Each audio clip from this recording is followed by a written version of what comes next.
Bueno, hola a todos, todas, les doy la bienvenida a un nuevo episodio de Academiqueando. Mi nombre es María Camila Núñez Gómez y hoy les traigo una conversación buenísima. Les cuento que hoy vamos a hablar sobre la lepra, esta enfermedad misteriosa llena de historias, de prejuicios, de capas, de filigrana muy interesante.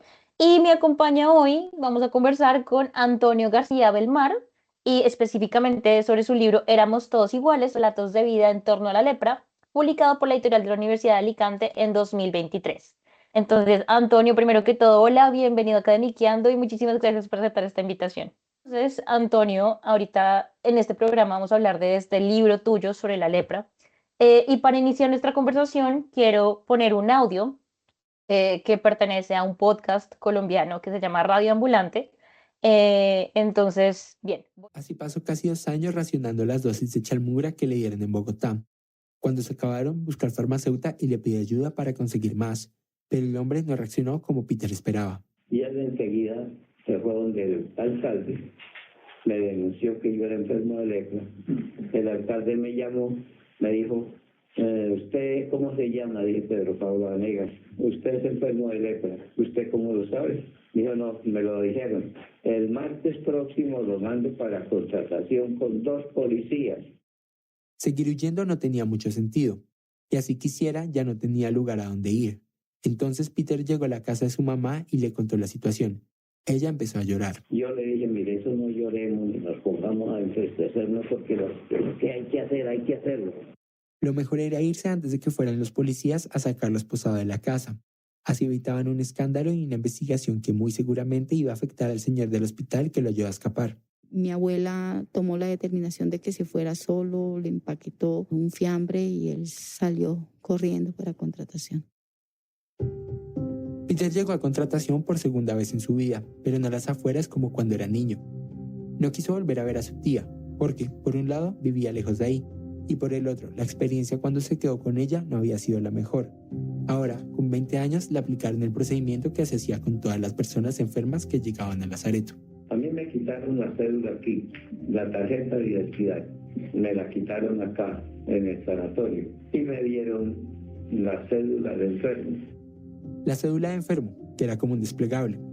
En ese documento aparecían los datos principales de la persona: nombre, lugar y año de nacimiento y foto. También dejaba bien claro que la persona tenía lepra y el tiempo que llevaba de tratamiento. Bien, Antonio, acabamos de escuchar este audio que, como les venía mencionando, hace parte, es un fragmento de un episodio del podcast de Radio Ambulante que se titula El Lazareto. Y este episodio precisamente narra la historia de Claudia Patarrueda, que es antropóloga, y su tío Peter, Pedro Pablo Vanegas, que es la voz que escuchamos por ahí también, que fue residente del Lazareto de Contratación en Colombia. Para quienes estén interesados, les dejo toda la información de este episodio en la caja de descripción con los links de acceso y también la información del libro de Claudia sobre la lepra y los lazaretos en Colombia. Pero entonces este fragmento nos lleva al momento en el que Peter es denunciado como leproso y debe volver al Lazareto de Contratación donde había estado de niño, pero pues ya había salido. Antonio, ¿cómo notas este fragmento de la historia? ¿Puedes notar de pronto alguna similitud, diferencia con algunas de las historias que encontraste en tu investigación de la lepra en España? Específicamente de pronto con ese proceso de cómo se llega al sanatorio, ¿no? Porque acá notamos que lo denunciaron por leproso y tuvo que irse por sí solo para no irse, digamos, con los policías. ¿Cómo ves esa historia? Bueno, tiene muchísimas similitudes. Si distinguimos 2 planos, que es importante, uno es el plano del contexto en el que esas situaciones se producen, y esto es verdad que puede cambiar de un lugar a otro dependiendo de la legislación que rige la declaración obligatoria, que es lo que hay detrás de esa denuncia, y es que el alcalde o el médico por ley está obligado a denunciar, que es una palabra que en el castellano de España tiene otro significado, pero tiene obligado a declarar o a comunicar, la comunicación obligatoria de esa enfermedad. Y por otra parte, también la legislación que determina cuándo a una persona se le aísla obligatoriamente, ¿no? Esto puede cambiar de un lugar a otro. Hasta donde yo sé, en Colombia hubo una ley de aislamiento obligatorio de todas las personas afectadas por la lepra. Así es. En el caso de España hay una legislación que distingue diferentes tipos de personas afectadas por la lepra y el principal criterio de distinción es si son pobres o no. Con lo cual, el aislamiento obligatorio es para personas afectadas por la lepra y que son pobres, básicamente. Porque la legislación permitió durante todo el tiempo el aislamiento domiciliario de las personas, incluido en el periodo en donde no había todavía una medicación, es decir, donde no había un tratamiento efectivo. Con lo cual, eso también creó una diferencia muy importante en la demografía de la lepra y la población, digamos, de personas afectadas y aisladas, ¿no? Es muy diferente el caso de Colombia al caso de España. Entonces, el contexto normativo, institucional, de la respuesta sanitaria que da el Estado y las instituciones médicas cambia un poco la situación o esa experiencia de la comunicación del diagnóstico y las consecuencias cambian en un sitio o en otro, dependiendo del lugar, pero lo que no cambia es la experiencia personal, ¿no? Que se parece muchísimo a la experiencia de las personas con las que hemos podido hablar y recoger su testimonio en el caso de España. La experiencia de alguien que decide por ti tu nueva condición. En este caso es muy interesante en este relato la doble pérdida de identidad. Hay una identidad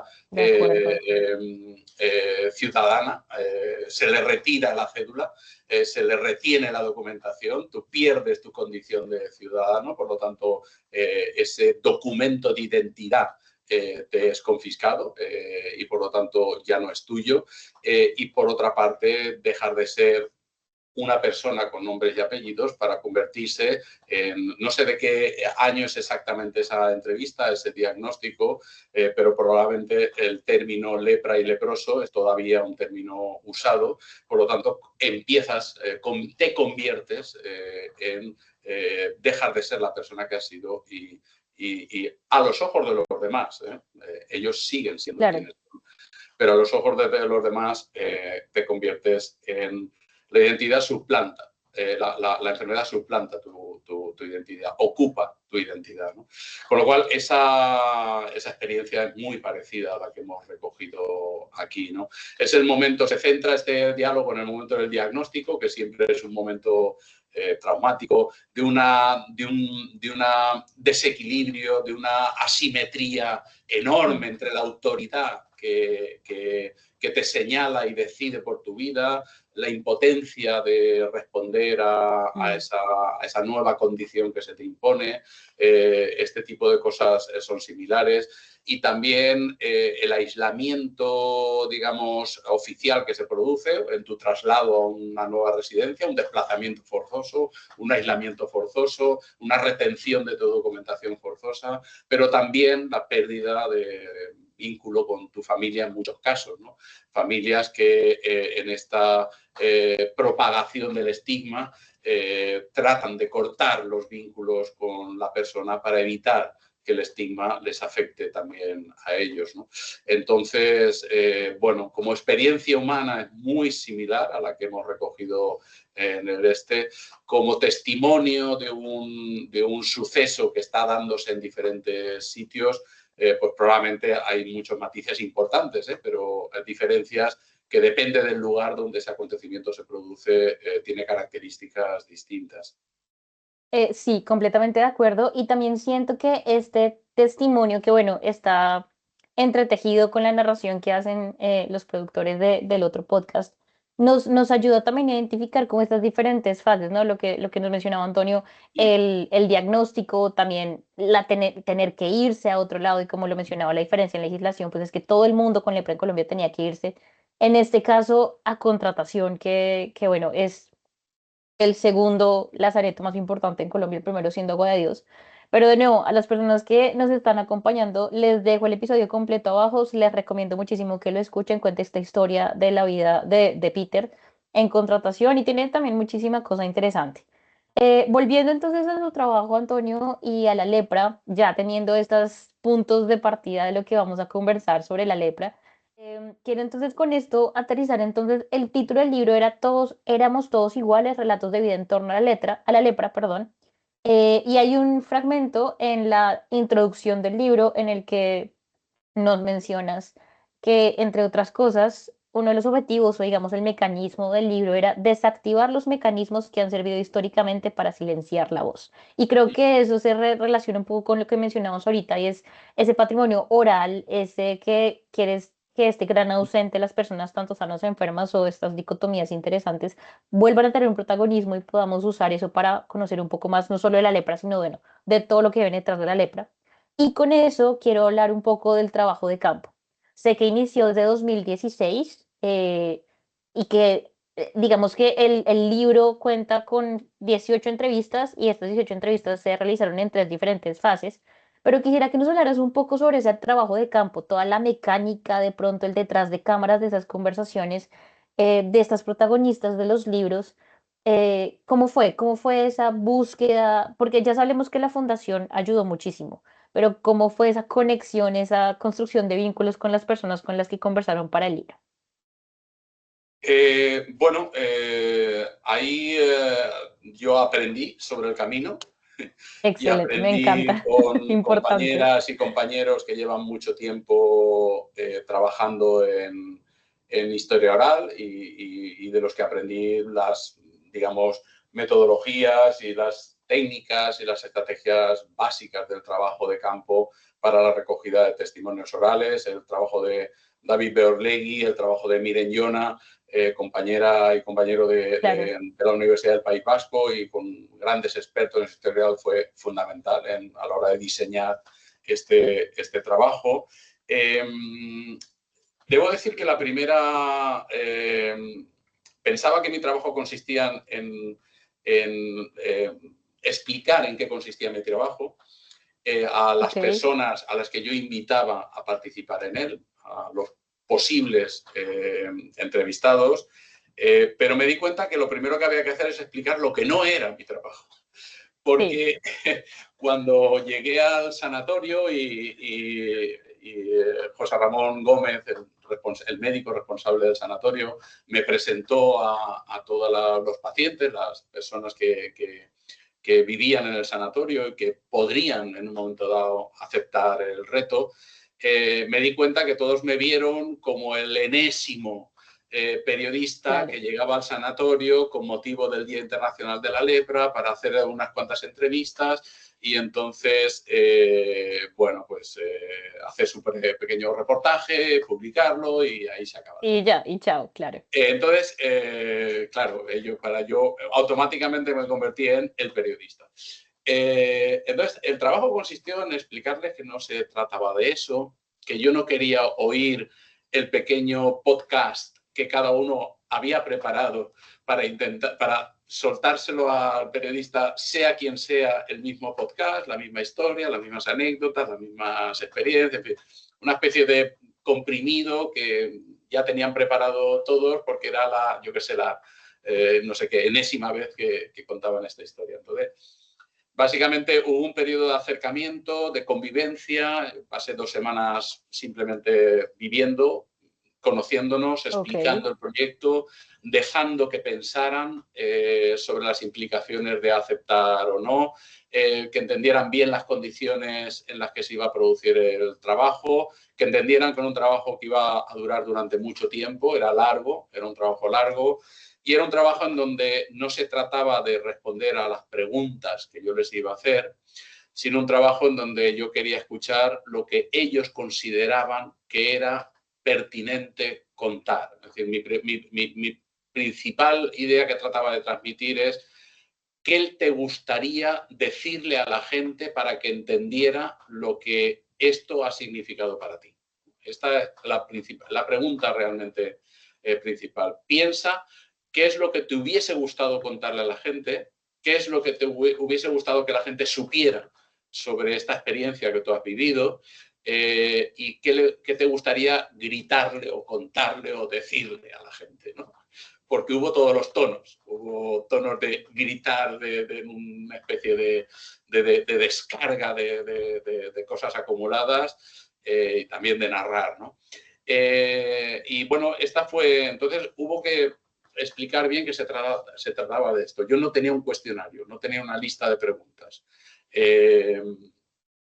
Tenía simplemente algunas preguntas básicas que fijaban la cronología, la temporalidad, cuál es tu primer recuerdo. No era una entrevista, también era importante que ellos entendieran que no quería hablar solo de lepra, es una historia de vida, en donde yo quería conocer el conjunto de su trayectoria vital, que narraran esa experiencia de vida y que ellos decidieran situar la experiencia de la enfermedad dentro de esa experiencia, que es mucho más que solamente la experiencia de la enfermedad, aunque obviamente toda esa experiencia de vida estuvo de alguna manera marcada por ese acontecimiento. Es como un eje compartido, ¿no? De estas historias de vida, y creo que también es por eso importante hablar desde allí.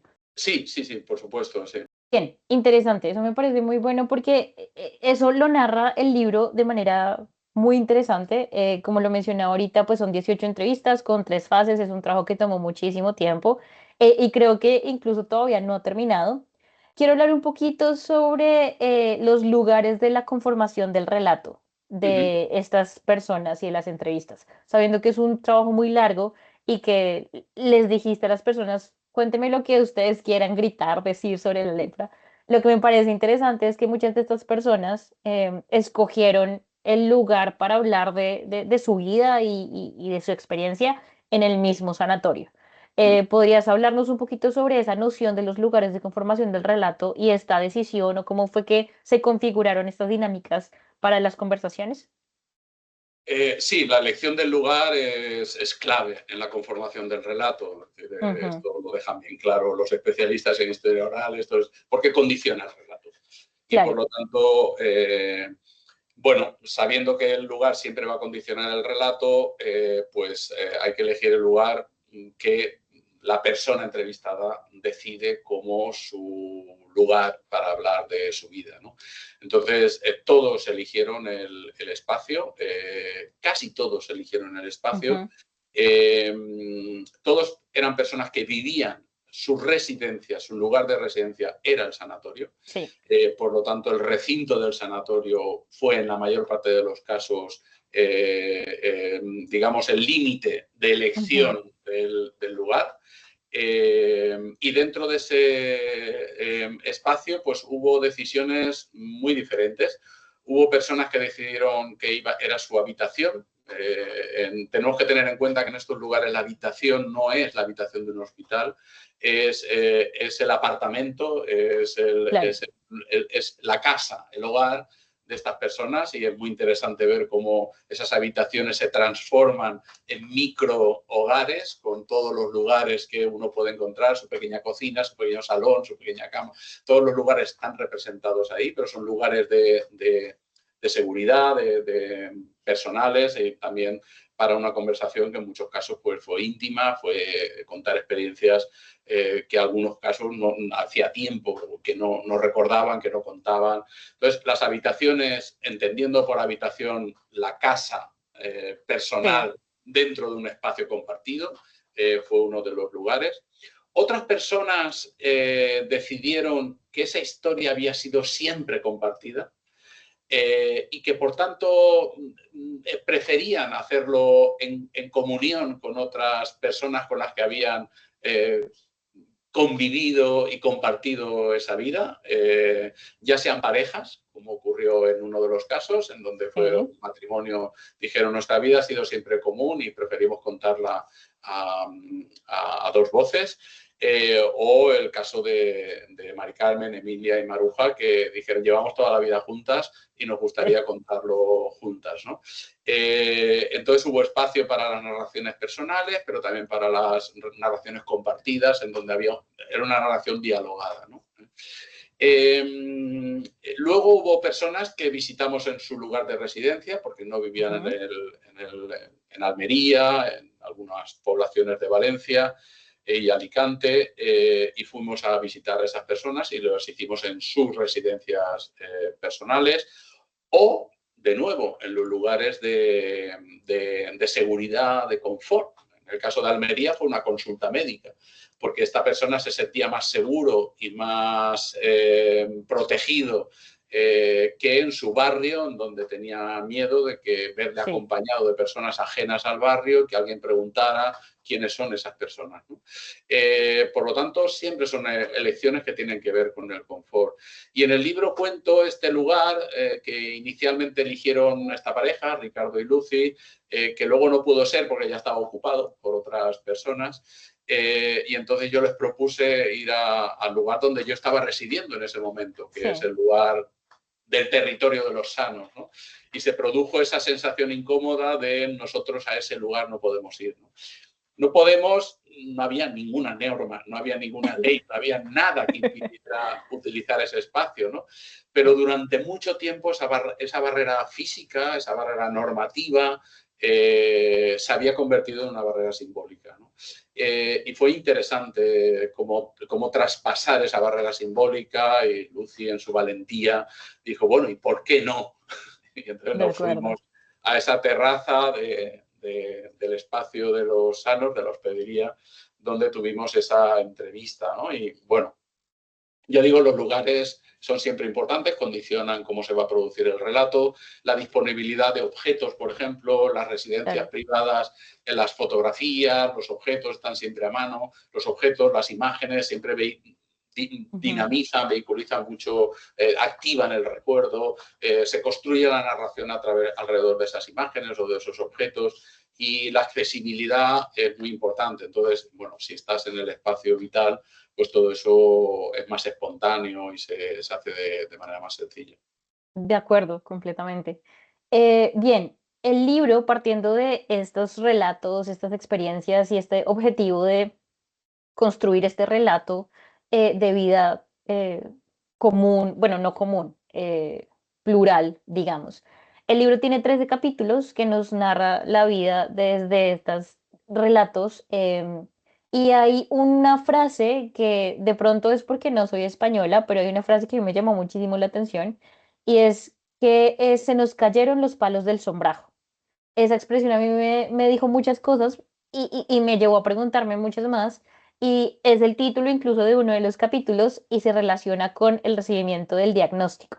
Con esto en mente, para las personas que nos ven que no son de España, como yo, ¿nos puedes explicar un poco qué significa que se nos cayeron los palos del sombrajo y cómo es que eso se relacionó con el diagnóstico y precisamente estas discusiones sobre la desigualdad que estábamos hablando ahorita con la legislación, la diferencia entre Colombia y España?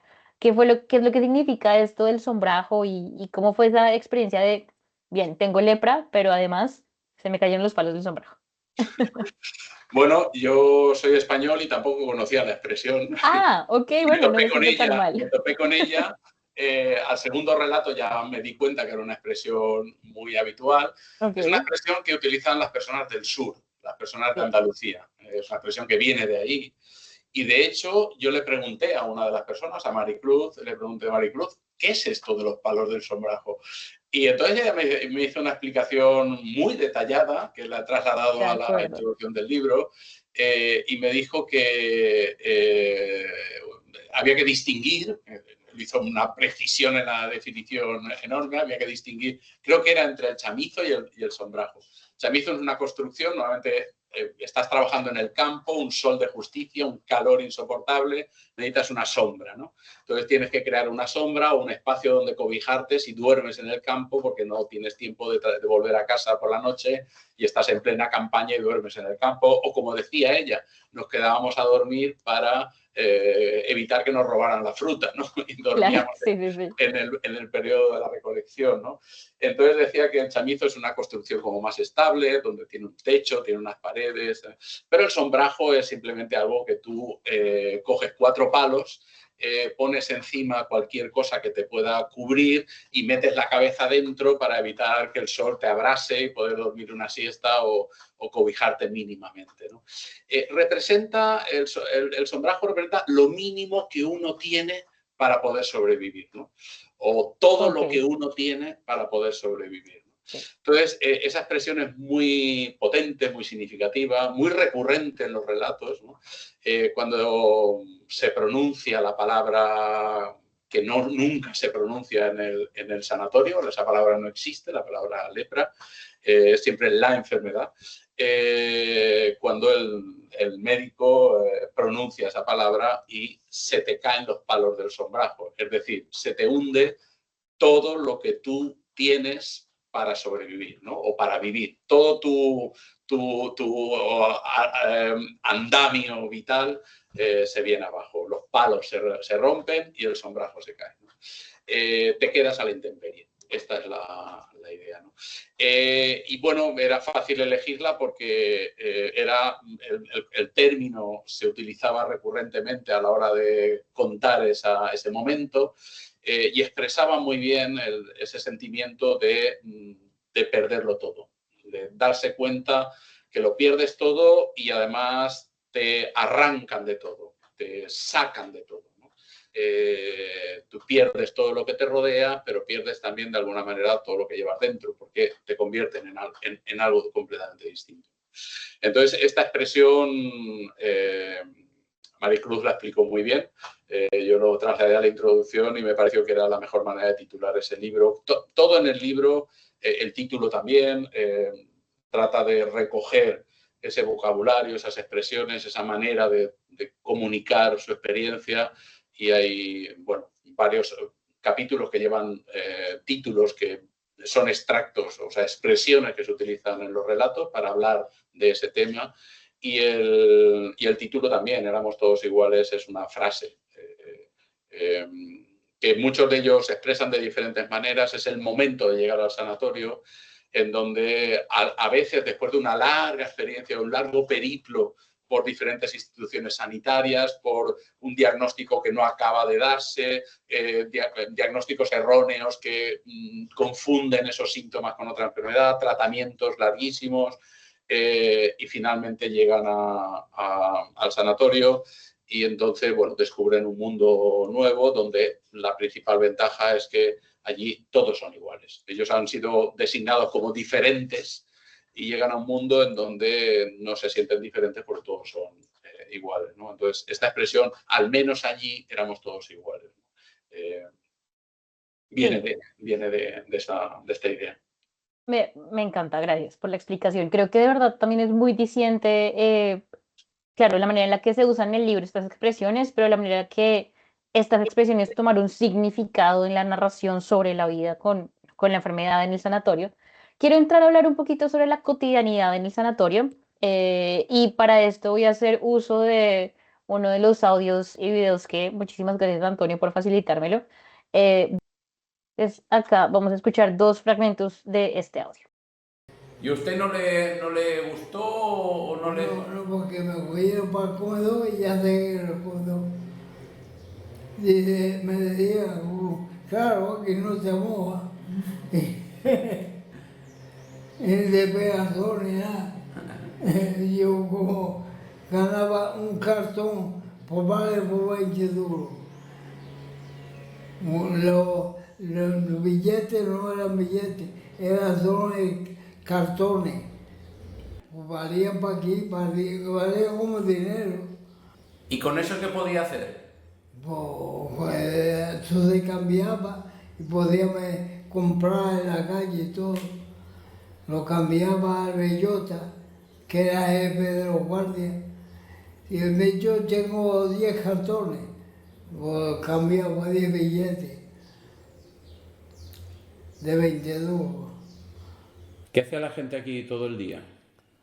Cuando tú... Aquí, todos teníamos algo que hacer.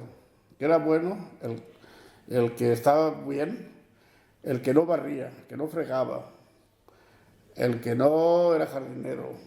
Yo era herrero. Herrero. Había un taller.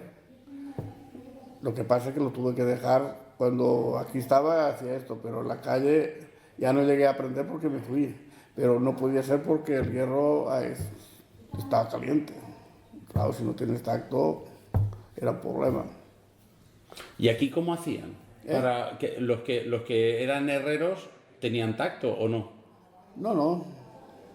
Entonces, ¿cómo hacían el oficio aquí? Y pues con mucho cuidado de no quemarse. Ya. Había algunos que tenían tacto, pero la mayoría no han tenido tacto.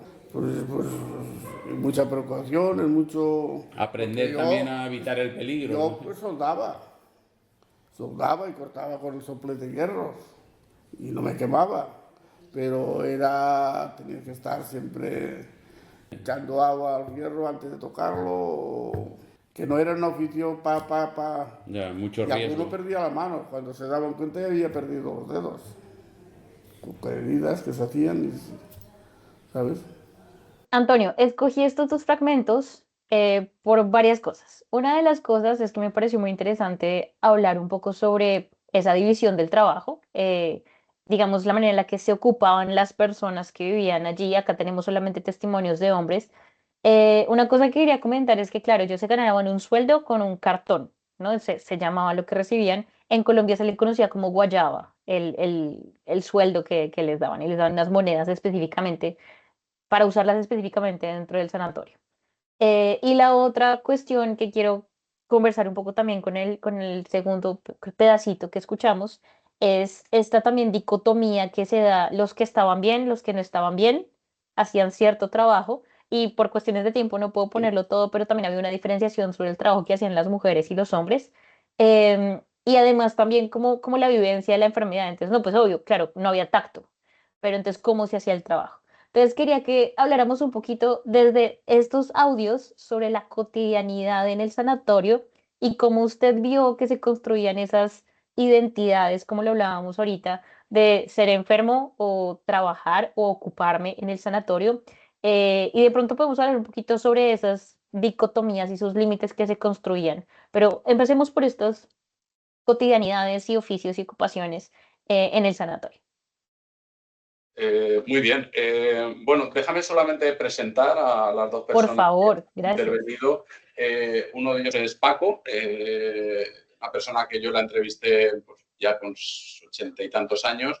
Había pasado toda su vida en el sanatorio. Es una persona que llegó muy joven al sanatorio y es de estas personas que, aun habiendo sido curado de la enfermedad, decidió no salir. Nunca más salió del sanatorio, Bien. excepto para las visitas de vacaciones, y él lo cuenta en el relato, pero es de las personas que decidieron quedarse, una persona maravillosa con una capacidad de contar, una memoria prodigiosa, era capaz de enumerar la lista de componentes de su equipo de fútbol del colegio con nombres y apellidos, Wow. la fecha de nacimiento de todos ellos y de todos los compañeros, tiene una memoria prodigiosa. Y bueno, es un relato muy emotivo el de Paco, muy interesante. Y el otro es el de Abilio, que es una persona que también llegó con 16 años al sanatorio, muy joven. Él es bastante más joven, porque los dos han muerto, bastante más joven que Paco, y por lo tanto recibió el tratamiento y volvió a su vida, hizo una vida fuera del sanatorio toda su vida, y a la vejez decidió volver a Fontilles, y allí es donde yo lo encontré y con el que tuve esta conversación. Volviendo a los espacios, con Navilio tuve la oportunidad de recorrer los lugares. Claro. Hicimos un paseo por el sanatorio y él me fue contando lugar por lugar cómo funcionaban las cosas, cómo eran los caminos, cómo se dividían los caminos entre sanos y enfermos, los caminos de hombres y los caminos de mujeres, los espacios de cruce y de control de los itinerarios, en fin, toda esa dinámica, toda esa manera de percibir y de vivir los espacios, de apropiarse de los espacios y de habitarlos. Fue muy interesante y es también parte del relato de Abilio. En esos relatos... Perdóname, antes de continuar, antes de que se me pase, tengo que mencionar que estos fragmentos los extrae de uno de los audios curados por el equipo de la investigación y de la exposición Fontilles, la ciudad escondida, de la que vamos a hablar un poquito más adelante, editado por Elena Llopis Davó, de la que también, bueno, muchísimas gracias, y pues facilitada por Antonio. Solamente quería mencionar eso para que no se me olvidara, súper importante, y pues muchísimas gracias por el recurso, por favor. Pues muchísimas gracias, Camila. Efectivamente, es una primicia, te lo comentaba antes. Gracias. Estamos preparando una exposición virtual. En esa exposición virtual estarán estos audiovisuales con secuencias de fotografías y estas narraciones de los diferentes aspectos de la vida del sanatorio que la exposición cuenta. Y efectivamente es un trabajo que ha realizado esta especialista en audiovisuales, esta productora de audiovisuales, que es Elena Llopis Davó, y que ha hecho un trabajo, ya en la exposición hay un trabajo suyo y aquí están estos audiovisuales que van a ser un complemento fundamental para poder entender tanto la exposición física como la exposición virtual. De acuerdo. En relación al trabajo, estamos hablando de una actividad y de un lugar que tiene una actividad durante más de 100 años. Por lo tanto, cualquier cosa que digamos sobre ese lugar, hay que recordar que durante 100 años ocurren muchas cosas. Y esas cosas que ocurren cambian también cualquiera de los aspectos del sanatorio. El trabajo es uno de ellos. Hemos investigado mucho sobre, el título del proyecto se llama Formas y significados del trabajo en el sanatorio de Fontilles, ¿no? Qué tipos de trabajos había y qué significados adquirieron para la institución y para las personas que lo practicaban esos trabajos, ¿no?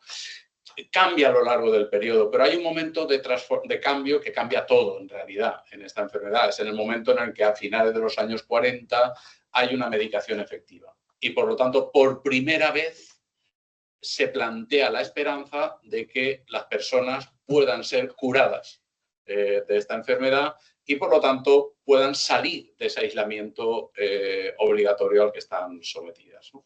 Esto cambia todo. Hasta ese momento el trabajo es una forma de mantener activa una comunidad que está condenada a vivir aislada por el resto de su vida y, por lo tanto, el trabajo forma parte de esta terapia ocupacional, también de esta, digamos, reeducación moral, reeducación profesional que hay dentro, que es también una de las ideas centrales, pero cuando la medicación empieza a ser efectiva y se plantea la perspectiva de un alta y de una vuelta a la sociedad, el trabajo cambia completamente, la visión del trabajo cambia. Se siguen manteniendo los trabajos en donde los enfermos, insisto, mantengo este término porque es el término que se utiliza, sanos y enfermos, sí. Es la división que los propios enfermos asumen como división del mundo allí dentro. Algunos de los trabajos que venían haciendo, que estaban al servicio del mantenimiento de la institución, trabajos de limpieza, trabajos de mantenimiento, trabajos de cultivo de las tierras, trabajos de producción de materiales y de objetos que eran necesarios en el sanatorio, carpintería, herrería, etcétera, mantienen esa función de suministrar al sanatorio de lo que es necesario, una especie de economía autónoma, ¿no? de producción propia de recursos, de alimentos y de recursos, ¿no? Pero a partir de ese momento se abre un nuevo significado para los trabajos y es la formación profesional de personas que proceden fundamentalmente del campo o que no tienen unos oficios previos en su gran mayoría, y que esas actividades laborales se convierten en centros de formación profesional, para dotarles de oficios que les faciliten la reincorporación a la sociedad, ¿no? Con lo cual el trabajo cambia completamente, ¿no? De hecho, cuando Abilio habla de los talleres, son dos trabajos que responden a esas dos. Paco trabaja en el comedor, como habían trabajado otros muchos enfermos en el comedor, en la barbería. Las mujeres, obviamente hay una división clarísima por género del trabajo, hay una división por género de muchas cosas. De hecho, una de las líneas de segregación interna es la división entre hombres y mujeres, que en este sanatorio cobró características especialmente nítidas y radicales. Entonces, las mujeres se ocupan del cuidado de enfermos, se ocupan del cuidado de la ropa, de lavar, de coser, de remendar, de limpiar, de cuidar a los enfermos, de acompañarles. Todo ese trabajo que en otro vídeo describen algunas de las mujeres entrevistadas, cuentan su experiencia de trabajo. Esos trabajos continúan porque son los trabajos de sostenimiento de la institución, ¿no? Y luego Paco, el taller de herrería es el típico ejemplo de un taller que se crea como taller de formación profesional, donde ellos aprenden todas esas técnicas de herrería, de soldadura, de construcción de objetos metálicos para el trabajo. Claramente hay un criterio de selección, más o menos la voluntad del paciente de trabajar o no, aunque, en fin, era relativamente libre en el sentido de que había toda una serie de ventajas si lo hacía, por lo tanto, quien podía lo hacía. Pero obviamente había limitaciones según el estado de salud y según también las lesiones físicas que, claro, el problema del tacto que dice Emilio es un problema generalizado. La mayor parte de ellos tenían este problema. Y en el taller de herrería y en otros muchos talleres en donde había trabajos donde uno puede darse con un martillo, clavarse un clavo o lesionarse, pues todo esto requería un aprendizaje también, no solamente del oficio, sino un aprendizaje de cómo practicar ese oficio con las limitaciones físicas que la persona tenía en ese momento, ¿no? Entonces, Y luego está la historia de los cartones, efectivamente, como has señalado, es bastante habitual en todos los sanatorios, espacios de aislamiento de enfermos de lepra, esta idea de que hay una economía interna. Hay una economía interna autónoma y hay también una moneda interna que permite el pago de esas actividades laborales y permite también que la compra de una serie de productos adicionales o accesorios que pueden necesitar en su vida cotidiana. O también tener una cuenta en donde se acumulan unos ahorros para el momento de la salida o también para ayudar a sus familias. En muchos casos el aislamiento comporta un problema económico para las familias y enviar ese dinero a las familias es una manera de ayudar, ¿no? Pero siempre se funciona con esa moneda interna que en parte es para evitar que el dinero circule dentro del sanatorio, pero también muchos investigadores lo han señalado, es una manera de evitar la fuga. Porque si no dispones de la moneda corriente, la fuga es más difícil, no tienes dinero con el que escaparte, ¿no? Entonces, bueno, cumplía un poco esa doble función de generar una economía interna y generar una barrera, en este caso económica, para el riesgo de la fuga que siempre estaba, ¿no? De acuerdo. Y pues eso también construía hábitos, construía diferentes tipos de relaciones, como lo mencionaba Paco con el Bellotas, que era el guardia y que les ayudaba a hacer tal cosa, ¿no? Bien, hay muchísimas cosas de las que quiero hablar, pero ya por tiempo creo que tenemos que ir cerrando un poco.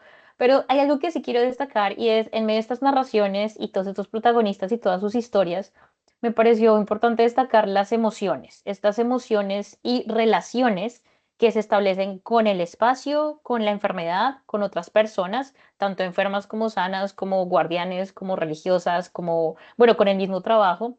Y algo que me parece muy interesante es destacar la relación con la resistencia en estas relaciones. ¿Nos podrías contar un poquito sobre cómo se construyó esta dimensión del libro, esta dimensión de análisis con respecto a esas relaciones y las emociones que se establecen dentro del sanatorio? Bueno, hay un capítulo que habla solo de eso, se llama unión, y es una palabra que utilizaban constantemente, ¿no? Para describir ese ambiente de convivencia dentro del sanatorio, ¿no? Utilizan dos palabras, una es familia y otra es... La palabra familia es una palabra que utilizan tanto sanos como enfermos, es esta especie de idea de que todos allí dentro pertenecían a una misma familia, ¿no? Esta idea de crear una identidad compartida, un elemento de unión entre todos, ¿no? Y por lo tanto esto define de alguna manera ese sentimiento de pertenencia a una comunidad donde hay sanos y hay enfermos, ¿no? Bueno, ahí hay matices sobre el significado de la palabra familia, pero es quizá el término... Cuando ellos utilizan unión, lo hacen para hablar de ellos mismos, de las personas enfermas. Y utilizan esta expresión, antes había mucha unión, ¿no? A mí esto me interesó enseguida, ¿no? ¿Qué significa? Había mucha unión. ¿Cómo se materializaba? ¿En qué se reflejaba esa unión? ¿En qué consistía? Para alguien que no sabe qué hacíais, ¿nos puedes dar ejemplos? Estas eran las preguntas que yo hacía para transmitir esta idea de unión, ¿no? Y los relatos están llenos de estas experiencias de compartir, de acompañar, de cuidar, de sentirse unos protectores y protegidos por otros, ¿no?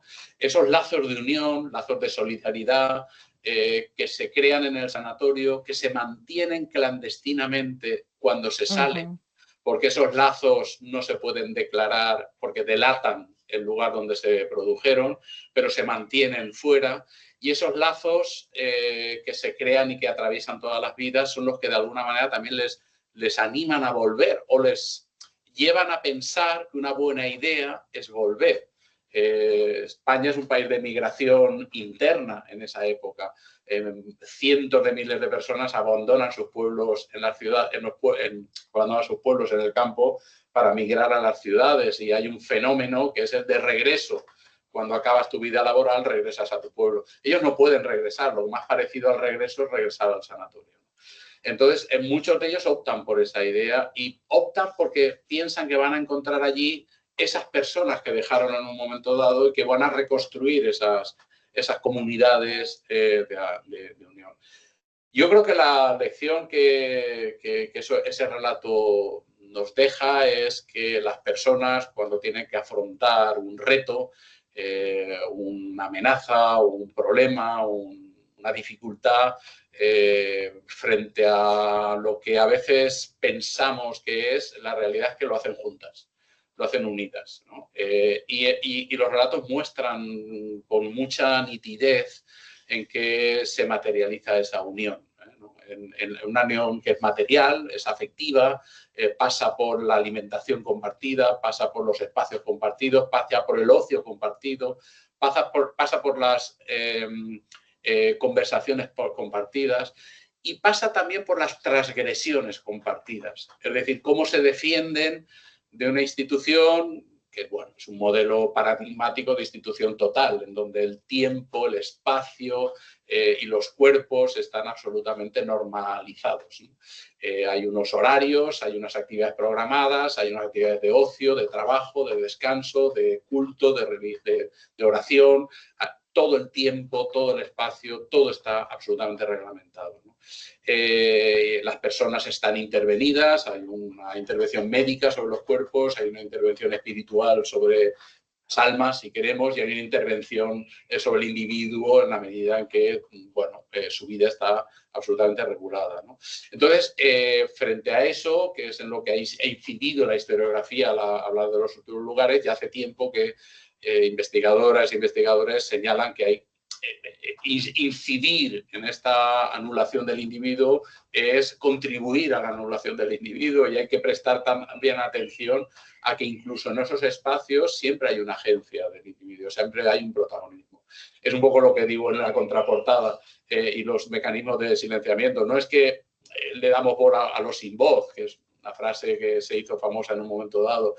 Voz siempre tuvieron voz, lo para que no era audible, ¿no? Siempre han tenido agencia, siempre han tenido protagonismo, siempre han tenido una autonomía personal o una defensa de esa autonomía personal, y en esos relatos de la unión es muy interesante también cómo esa autonomía personal no es individual, es también compartida, ¿no? Las transgresiones son compartidas, cómo comunicar con una mujer, con un hombre en un momento, en un lugar de segregación entre hombres y mujeres, no se hace nunca de manera individual, siempre hay intermediarios que te ayudan a transgredir esa barrera y poder comunicar con la persona con la que quieres mantener una relación de amistad o sentimental, ¿no?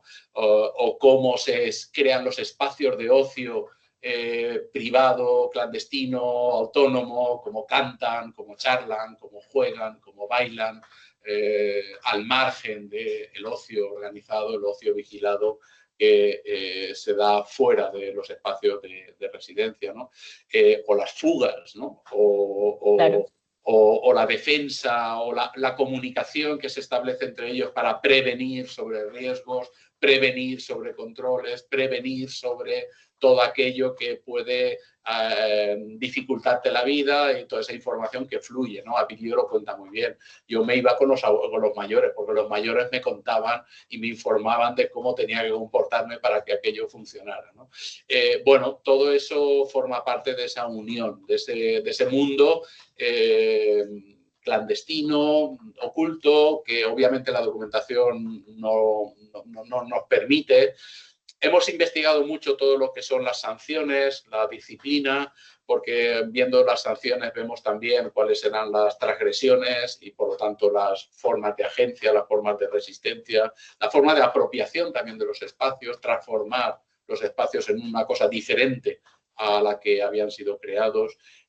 Bueno, toda esa parte también los relatos aportan mucho sobre esa pervivencia del individuo y de la agencia del individuo, incluso en esos espacios en donde hay un cierto grado de anulación del individuo. Bien, de acuerdo. Hay muchísimas más cosas, de nuevo, como lo mencioné ahorita, hablamos sobre el cuerpo, esta relación con las posibilidades de curación de la enfermedad, un montón de expectativas, miedos, y también la historia de volver al sanatorio después de salir de él, pero lastimosamente les dejo a las personas la recomendación de que tienen que leerse este libro definitivamente. Pero antes de terminar de conversar un poco del libro, quiero hablar de la portada. Ya nos ha presentado a varios de los protagonistas. Quiero hablar sobre ella. ¿Quién es ella? ¿Quién es la que nos acompaña en la portada del libro? La portada del libro es una solución de último momento porque no era partidario en realidad de utilizar fotografías de personas por una cuestión, bueno, de decisión sobre el uso de la imagen de las personas, pero también por ahí una delimitación legal, y es la utilización de imágenes de personas está muy regulada y obviamente estamos muy de acuerdo con esas limitaciones. Entonces esto, la colección donde aparece el libro es una colección en donde las portadas siempre son fotografías y por lo tanto había que incluir, no podíamos optar por una portada más simbólica, más gráfica, sino teníamos que optar por una fotografía y finalmente no queríamos una fotografía de la institución porque no habla de la institución, habla de las personas. Total, que todo nos llevaba a la fotografía de una persona. La persona que aparece en la fotografía, obviamente el nombre es irrelevante y además no es pertinente, pertenece a una colección muy especial de fotografías en placa de cristal que se producen en los años 30, justamente en un periodo de excepción dentro del sanatorio. El sanatorio es regido durante todo el tiempo por una fundación privada, en donde hay una organización interna en manos de una orden religiosa, los jesuitas y de las hermanas franciscanas en el cuidado de los enfermos, y luego un patronato de personas de la sociedad civil que contribuyen de manera filantrópica al sostenimiento de esta institución, ¿no? Pero durante 4 años el sanatorio es nacionalizado por el gobierno de la Segunda República en España, entre el año 32 y 36 más o menos. Y esas fotografías se toman en ese momento. Por lo tanto, digamos que todas las personas, especialmente esta mujer, mueren antes del periodo en donde la legislación marca como periodo límite para poder utilizar una imagen. Y bueno, nos parecía que tenía el interés. Es muy interesante ver esa colección de fotografías que rompe con la imagen que tenemos de la enfermedad. Ha habido un uso abusivo de la enfermedad, de la imagen dramática, de la lesión, de la cara afectada por la enfermedad. Esas imágenes han marcado, ¿no? Y nos encontramos con 300 y pico fotografías en donde la inmensa mayoría eran personas que era imposible distinguir la presencia de la enfermedad, en un momento en donde todavía no había medicación y en donde se suponía que la enfermedad tenía era la época más dramática y más cruel de la enfermedad. Y nos encontramos con personas que es imposible saber por qué están ahí, porque no hay ningún rasgo que indique la presencia, ¿no? Nos dimos cuenta que había habido una sobreactuación, un uso abusivo de esa imagen dramática, esa imagen cruel, cruenta de la enfermedad, cuando teníamos una población de personas que no era imposible, ¿no? Rasgos que esta mujer es una de ellas, no es diferente, ¿no? Nos pareció que era una mujer que también miraba a la persona y lo que el libro pretende, que ese relato mire al lector, mire a la persona, lo cuente en primera persona lo que está ocurriendo. Y también nos parecía que lo contara una mujer era importante porque en el libro las mujeres son mayoría y bueno, representaba bien esa mirada y ese gesto sonriente, ese gesto digno, ese gesto de una persona que cuenta algo, ¿no? Y bueno, esto es lo que pensamos que la fotografía transmitía y bueno, no sé si es lo que transmite, pero esta era la intención. Bueno, sí, por mi parte es una fotografía que da la bienvenida, que efectivamente sí transmite esa sensación de, ok, vamos a conocer un poco más. Y efectivamente ese discurso de sobreutilización de ciertas imágenes, creo que sí, completamente de acuerdo. Y esta es de nuevo, una imagen diferente que se construye de la enfermedad. Bien, hablando de precisamente estas fuentes, los relatos, patrimonio, pues hemos mencionado ya anteriormente la exposición Fontilla Ciudad Escondida. Hablemos un poquito sobre la exposición. No se preocupen, en la tercera y última parte de esta conversación les contamos todo sobre la exposición y también les presentamos el repositorio documental del proyecto Fontilles y la lepra en España. No se la pierdan, solo acá en Academiqueando. Las imágenes incluidas en este video podcast han sido obtenidas del portal Fontilles y la lepra en España de la Biblioteca Virtual Miguel de Cervantes y pertenecen al Fondo Fotográfico de Fontilles, conservado en el Archivo de la Diputación de Alicante.